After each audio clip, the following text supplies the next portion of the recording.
Idéactif présente une collection de podcasts par en roue libre au Harley's Days Festival. Alex en roue libre. Vous êtes bien arrivé aux Harley Days de Morzine. On peut arriver à la 7e édition des Harley's Days qui se tient à Morzine, en Haute-Savoie, du 11 au 14 juillet, non pas par une Harley Davidson, mais par le train, quand on n'a pas de Harley, à vrai dire. Éloignez-vous de la bordure du quai. Le TGV Lyria, numéro 9768. Tous les 2 ans, c'est les Harley's Days, et ça fait 14 ans que ça dure, puisque c'est la 7e édition. On attend, on ne sait plus les compter, puisque l'événement monte en flèche, peut-être 15 000 machines, avec leurs bikers, qui envahissent la petite station savoyarde tranquillement. Et puis voilà, il se passera des concerts, il se passera tout ce qu'ils aiment. On les appelle les HOG, ceux qui conduisent par groupe et qui sont affiliés à des clubs. Ces motos légendaires. Le parrain de cette édition, comme celle précédente, c'est Philippe Manœuvre. Lui-même spécialiste du rock, grand chroniqueur radio, télé, et puis écrivain sur les légendes, les Rolling Stones, mais aussi Michael Jackson. Day One, ouverture de la 7e édition des Harley's Days, et rencontre avec le chanteur Manu Lanvin.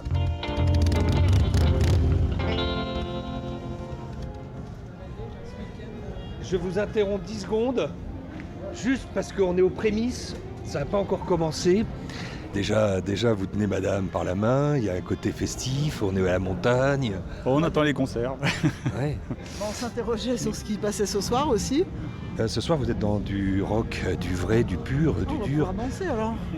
avec Manu Lanvin. Alors, c'est Dans quel la genre, pure c'est du tradition. rock, ouais. C'est du Ok. rock, c'est du blues, c'est de la grâce, c'est tout ça qu'il incarne. Il a même joué dans les premières parties de Johnny, semblerait-il. Oh là là. Ah là là. Johnny. Bon, je lui dis bonjour de la part de qui, là? De Fanny et de Didier.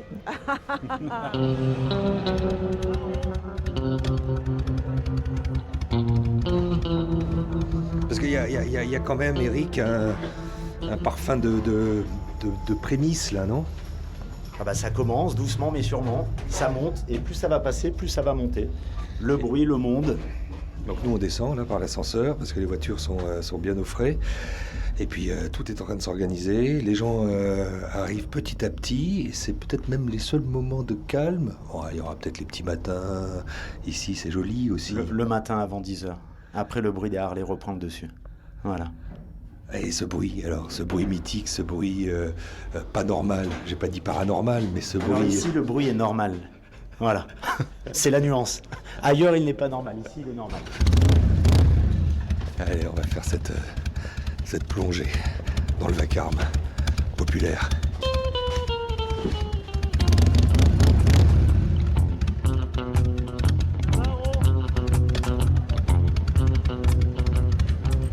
Il faut juste me donner le modèle.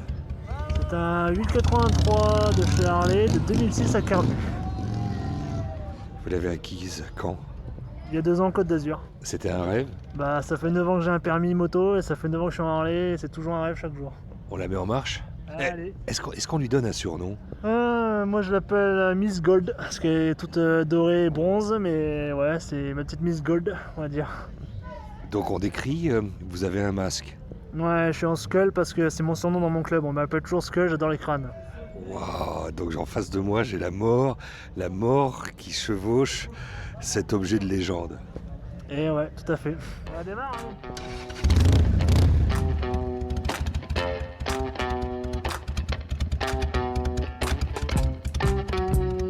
Alex en roue libre. Ouais, qui joue là ce soir? Je sais pas. Et vous êtes d'ici? Oui. Ah oui. Et alors quand on est morzinois, on attend cette date, on se dit c'est quoi qui débarque ici? C'est un des plus grands festivals de moto de France, je pense. Et bah c'est cool, il y a beaucoup de monde, il y a de l'animation, donc c'est cool. Ouais, c'est ce qu'on attend un peu. Ouais, c'est cool. Et là il y a Manu Lanvin qui joue. Il mériterait que vous alliez l'écouter quand même. C'est prévu. Et parce qu'ici tout est gratuit. C'est vrai. Et dans la programmation, vous avez repéré quoi? Il y a les fake Pink Floyd, ça j'ai retenu. Ah, ça, les fake Pink Floyd, Les c'est pas Pink sympa Floyd pour eux. australiens. Sinon, je sais pas trop. Il y a Supertramp, il y a 2 ans, il y avait Toto, ça c'était cool. Les Supertramp, c'est pas cool. C'est lourd. Ah si, bien sûr. Mais en fait, c'est pas trop notre âge, quoi. Non, mais Votre âge, c'est quoi? bah, c'est les rappeurs récents, les trucs comme ça, quoi. Alors que ça, bah, les gens qui possèdent une Harley, ils ont... Enfin, c'est pas pour un cliché, c'est vrai, ils ont un certain âge, quoi. Non, mais c'est vrai, c'est Quel pas âge pour être méchant. certains? Bah, dans la quarantaine, tu vois. Voire même plus. Ouais, bien sûr. Mais c'est vrai, faut regarder, il y a peu de gens de 20 ans qui ont une Harley, c'est vrai. Et du coup, c'est leur génération, donc ça leur convient bien, c'est cool. Et il y a un look, il y a une légende, il y a quand même toute une histoire derrière eux. Ouais, je me suis fait un tatouage. Avec quoi? Avec les pochoirs, les trucs comme ça, là. Ah, un faux tatouage. Ouais. On se dirige vers la grande scène. C'est le premier concert. C'est celui de Manu Lanvin. On va ensuite le rencontrer dans les backstage. Petite interview ici au Harley's Days qui battent leur plein depuis à peine 2 heures.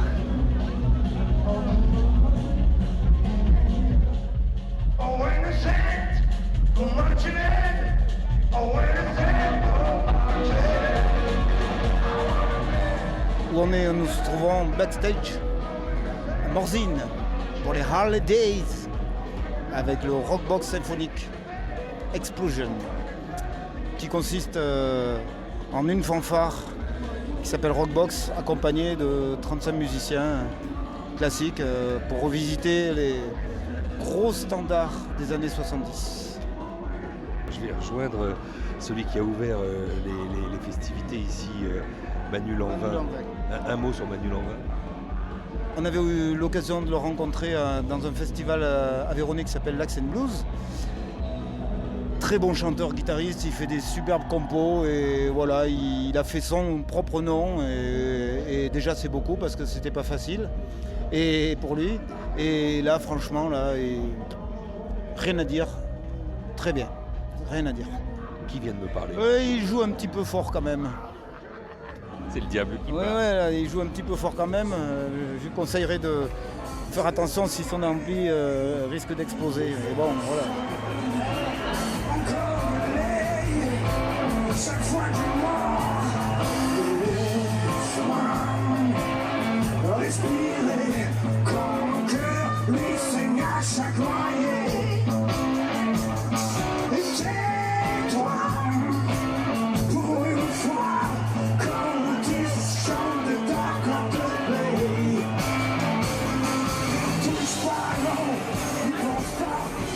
Est-ce que vous avez vu, bonsoir, la star du jour, la star du soir, Manu Lanvin, s'échapper?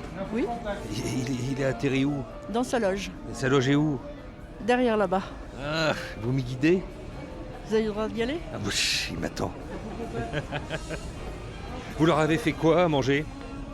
Alors, rôti de porc, gratin dauphinois, Ouais. Ça c'est régional. et ils ont adoré, ils ont félicité le chef. Ah, c'était Gratin vous, de non? maison. Enfin, en tout cas, ça Non, faisait il partie. s'appelle Christophe, D'accord. bon vin de Savoie, Ah, quand même. et tout est parfait. Génial. Directement là-bas au fond. Merci. Bah, je vous en prie.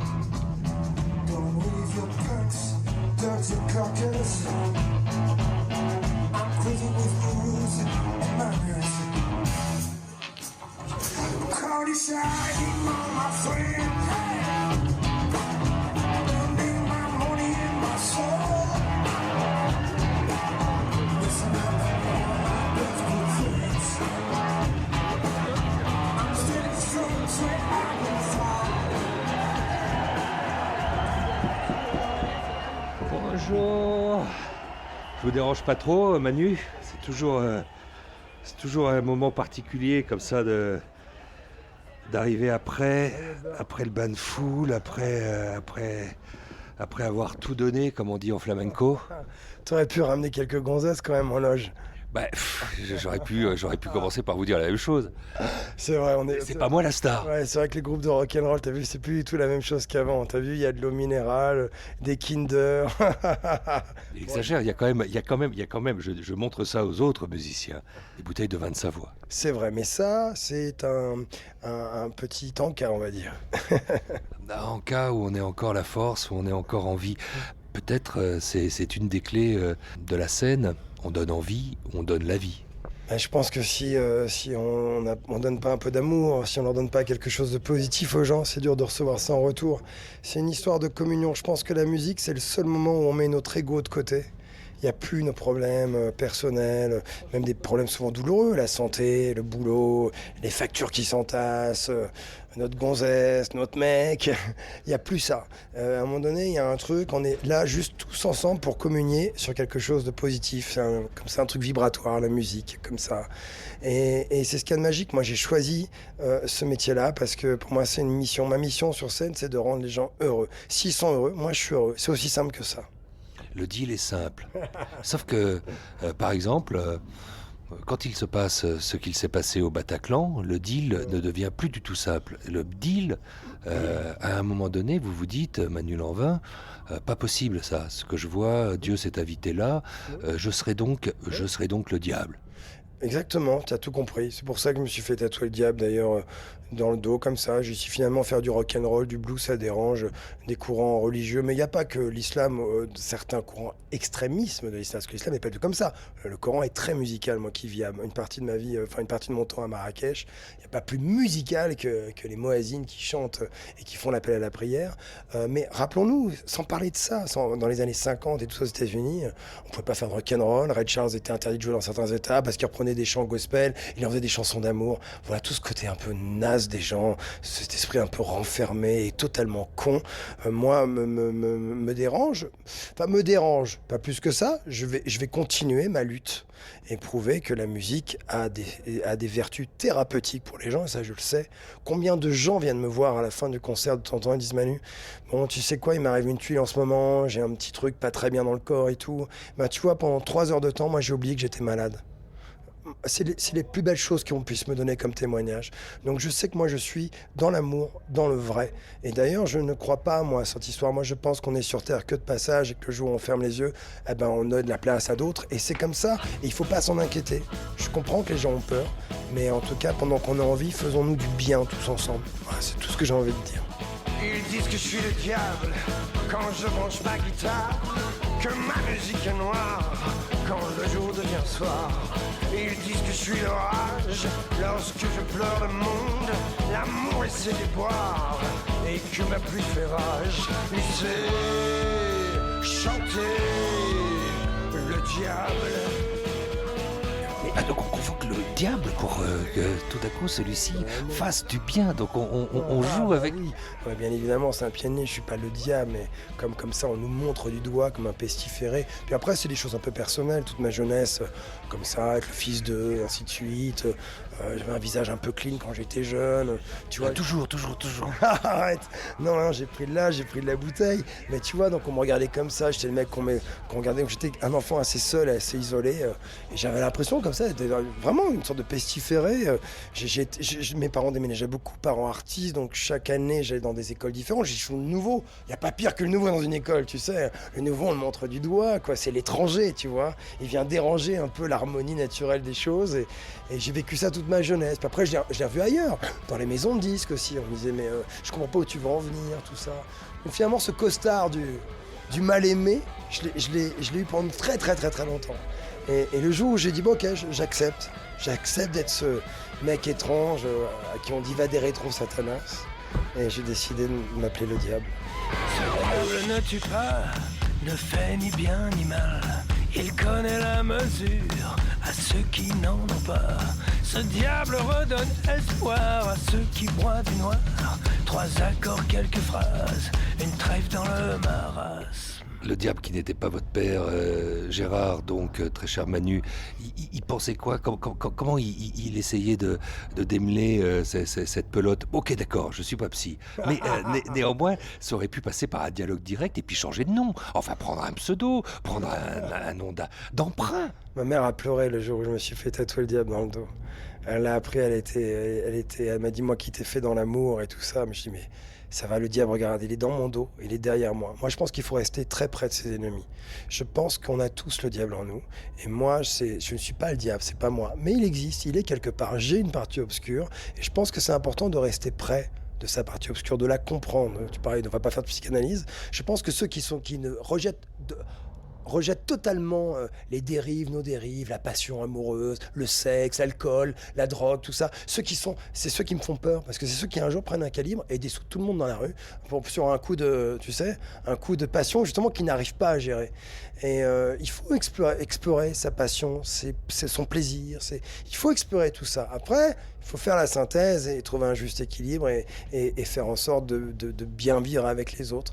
Mais moi, ce côté obscur, je l'ai beaucoup exploré, je l'explore encore. J'arrive à le dominer d'ailleurs aujourd'hui. Je suis plus, je suis plus que du côté obscur. La preuve, regarde, j'en ai fait un chouette concert, un chouette moment. Les gens étaient contents. Je sors de concert, c'est un chouette métier que nous faisons. Un jour, je parlais à des bonnes sœurs, je me suis retrouvé dans un couvent, je me rappelle, et j'étais en train de jouer de la guitare au pied de la croix. Il y avait une énorme croix et je jouais de la guitare. Et bien évidemment, la fille, une des sœurs, une des nonnes est venue me voir, elle m'a dit c'est quoi le nom de votre groupe? Je sais pas le dire, quoi. Manu Lanvin de David Blues. Elle a tout de suite compris, elle parlait anglais. Le diable, elle m'a dit non. Ah, le malin. Mais le malin, on l'a tous, elle m'a dit. Une nonne, la bonne sœur m'a dit ça. Mais elle m'a réconforté avec tout, quoi, avec même l'idée de la religion. Je dis, voilà, elle a compris, elle a compris. Sans que je lui explique vraiment l'histoire, elle avait pigé que tout ça n'était pas très sérieux. Alors, en tout cas, il y a une chose qui reste sérieuse, c'est ces cordes vocales que vous usez de manière absolument extraordinaire. C'est ces 6 cordes aussi que vous grattez pour faire péter ce blues qui devient du rock. On ne rigole pas avec ça. Non, mais moi, cette décharge énergétique me plaît. Je fais les choses comme ça. Je suis un impulsif dans la vie. Un musicien à moi, David Jacob, avec qui j'ai beaucoup collaboré, qui est d'ailleurs le bassiste de Trust, et à l'époque me disait un truc qui était vrai. J'ai toujours relevé cette phrase de David que je trouve tellement juste. Il disait « On fait de la musique comme on est ». On fait de la musique comme on est. Moi, dans la vie, je suis quelqu'un de très, plein d'énergie, impulsif et tout ça. Et ma musique est faite de cette manière-là. Mais j'ai repéré que ce transfert d'énergie qu'on essaye de donner sur scène, il est très bénéfique pour les autres. Et autour du diable, quand même, il y a des jolis anges. Enfin, je pense à Quincy Jones, quand même. Je pense au Nobs, le patron du festival de Montreux. Je pense effectivement à des images de plateau télé où Paul Person arrive avec vous à faire des duos magnifiques. Je pense à tous ceux que vous convoquez dans votre dernier album, Taj Mahal. Il y a quand même des gens qui vous accompagnent. Grand Casino, voilà quelque chose qui plante bien le décor finalement. Ouais, cet album, ça se voulait vraiment être un album ludique. Il a été enregistré sans vouloir enregistrer un album. Je me suis retrouvé à faire un concert dans le casino de Forges-les-Eaux, en Normandie. Et il y avait un studio d'enregistrement là-bas. Ça m'a fait penser tout de suite à Montreux d'ailleurs. Oui, casino de Montreux, ça m'a tout de suite pensé à ça. Et je me suis dit, waouh, et un chouette studio d'enregistrement avec du vieux matériel analogique, vraiment et puis un passionné qui le tient, alors qui est le patron du groupe Partouche, et qui m'a dit, viens, enregistre, amuse-toi dans mon studio. Et on est rentré en s'amusant, quoi. On ne voulait pas enregistrer d'album, on n'avait pas d'album à produire sur cette période-là. Puis finalement, on était tellement bien dans ce studio qu'on a essayé d'enregistrer au début des reprises qu'on faisait régulièrement sur scène, mais qu'on n'avait jamais enregistrées. Et un album a commencé à prendre naissance, à prendre forme. On s'est dit, tiens, si on invitait des copains, des potes, des artistes qu'on aime, Taj Mahal, Popa Chobi, Beverly Joe Scott, Paul Person, et ils ont tous accepté de venir. Et ils se sont joints à nous et ça a fait une belle famille. Et cet album est d'ailleurs un album de blues assez positif par rapport aux autres qui sont souvent un peu introspectifs.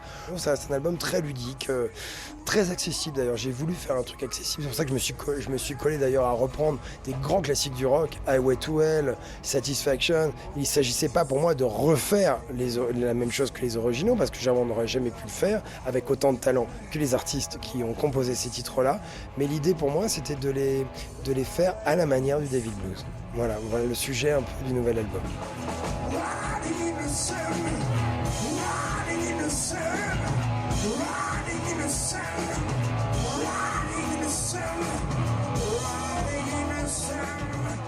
Puisque vous parlez de famille ici, on est dans un grand bain au Harley's Days, tout de même, ceux qui sont venus vous voir, en grande majorité d'ailleurs, quand j'entends vrombir quelques-unes de ces machines infernales, sont là en famille. Et donc c'est presque un public un peu conquis, puisque le blues, le rock, la grâce, toutes ces musiques leur collent à la peau. Je crois que c'est des gens qui sont passionnés. Je pense que ce qui nous lie tous, c'est une histoire de passion. Ces gens, à un moment donné, qui ont la passion de l'évasion, de la bécane, de la mécanique, et qui ont suivi leurs envies. Il n'y a pas pire que dans une vie. J'entendais le jour Jim Carrey dire c'est horrible les gens qui ont eu des envies, qui n'ont jamais été jusqu'au bout de leur histoire. Voilà, il disait, moi j'ai eu un père. Jim Carrey disait, j'ai eu un père. Il a eu plein d'envies, mais il a préféré, parce qu'il avait peur, il a préféré se retrancher, faire de la comptabilité, avoir une vie finalement qui l'a ennuyé, et il est passé à côté. Il n'y a pas pire que quelqu'un qui arrive à un certain âge et qui dit « j'aurais pu, j'aurais dû ». C'est horrible. Et ces gens-là, peut-être qu'ils ont fait des concessions avant. Aujourd'hui, ils ont envie de se lâcher, je les vois, t'as vu. Ils sont pas tout jeunes, Ils font de la Harley, ils font des kilomètres. Mais souvent, tu parles avec eux, t'as des gens géniaux. T'as des couples qui font maintenant des kilomètres, qui font des continents avec leur bécane et qui se sont trouvés comme ça une nouvelle vie exaltante. Et la musique, c'est un peu la même chose. C'est une passion de saltimbanque.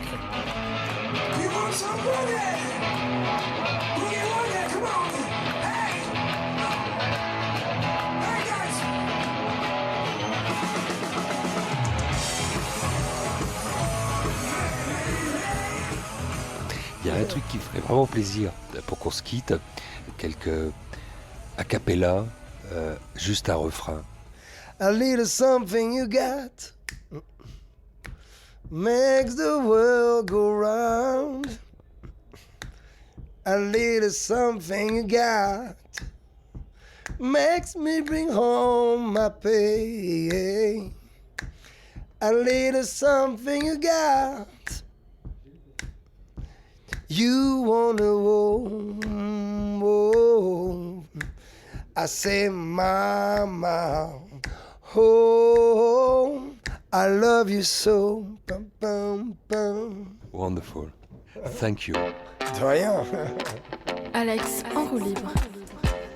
C'était Alex en roue libre, premier épisode à Morzine pour les Harley's Days, édition 2019. Une collection de podcasts originaux, produite par Idéactif, proposée par Alexandre Hérault et réalisée par Bertrand Chaumeton.